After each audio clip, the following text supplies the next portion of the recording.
आज भगवान के शिव कृपा भई हमारे मनोज बबुआ मनोज शुक्ला जी के सुंदर नाती भगवान राम के तरह भगवान कृष्ण के तरह स्वरूप गोदी में आ गई वहां के। आज पूरा परिवार आज पूरा गांव हर्षित बा प्रफुल्लित बा। सब आदमी आए बा बाबू के आशीर्वाद देवे खातिर। लेकिन एगो विचार बा रामायण कहता कि एक ही बार भूपति मन माही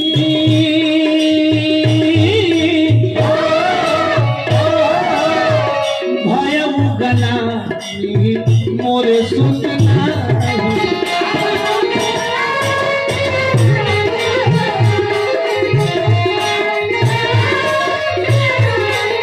राजा दशरथ के चौथा पन में प्रवेश कर देंगे। राज्य के वारिस ना मिलन अयोध्या में सब सुख संपन्नता बा। दशरथ जिसका चारों दिशाओं में रथ गूंजता हो कोई रोकने वाला नहीं। उनका नाम दशरथ है।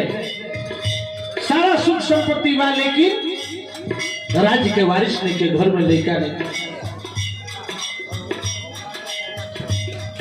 बबुआ के मौसा जी की तरफ से 101 रुपए के पुरस्कार बा।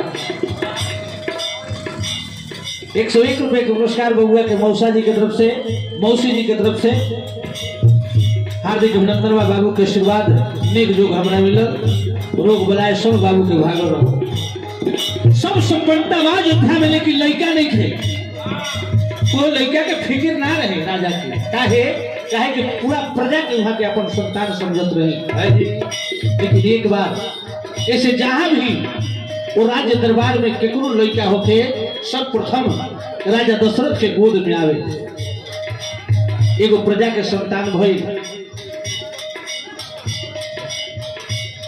राजा के दरबारी लोग पहुंचल चलो लड़का भइल बा तो पहले गोदी में राजा के देवे के बा। लेकिन तबे जुबान से वो लड़का के मातारी कहली तू राजा तो बानी लेकिन वहां के निसंतानी बानी उनका लड़का नहीं थे। ऐसा गोदी में हमारे लड़का ना जाए के चाहिए। ये बात जब राजा के मालूम भइल वहां के बड़ा दुखी हो गए। एक ही बार भूपति मन माही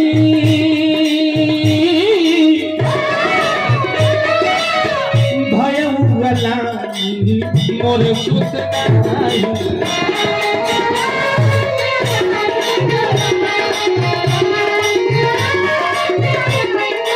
तुरंत वहां के अपन पुरोहित गुरु जी के पास पहुंचने जाके हाथ जोड़ के खड़ जो के कहने कि हे गुरु जी गुरु गृह गया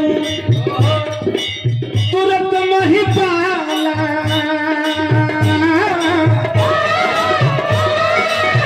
चरण लागी करी विनय विशाला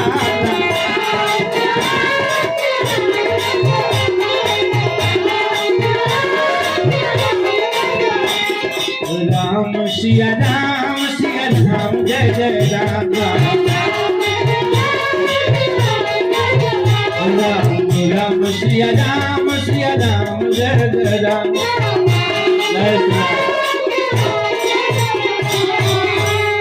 राजा दशरथ जाके रोए लगे कहते कि गुरुजी बड़ी अफसोस की बात बा कि सब सुख रहते हुए धन संपत्ति यश कीर्ति रहते हुए आज तक राज्य के हम बारिश ना देने इसे कौन उपाय होगा बताएं।